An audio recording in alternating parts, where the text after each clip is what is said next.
y con este rey actual.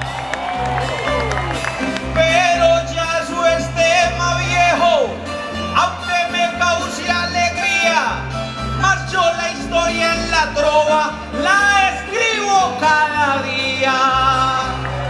Que eso ya es tema viejo, está muy particular, o sea que la corona ella la quiere entregar.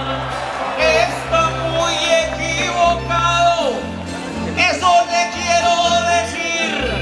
No vengo a entregar corona, antes vengo a repetir. Si usted quiere repetir, debe ser muy oportuno. La corona que usted tiene, hoy la quiere más de uno.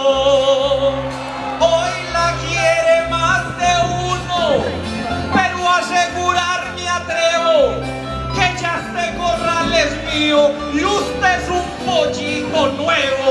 No, señor, yo no lo acepto. Usted no lee el futuro y no venga a presumir de que está muy seguro. Yo no vengo presumiendo y menos veo el futuro, más tanta pa' cocolizo, con el que seas muy duro.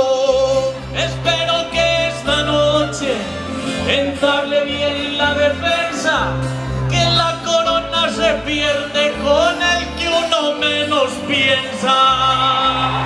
Está muy buena esa trova, aunque no fue improvisada, porque hay que reconocer que estuvo bien preparada. No he preparado ni una, mi estimado trovador.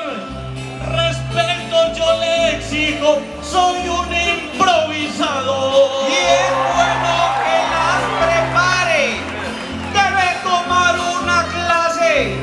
Cuando el oponente es bueno, siempre toca prepararse. Yo ya he tomado clases y para serle muy franco, a la tarima me subo siempre con la mente en blanco. Bueno, trovadores, ha sonado la campana del jurado calificador. Ha sonado la campana. Y la pantalla dice que suben a trovar en esta segunda tanda.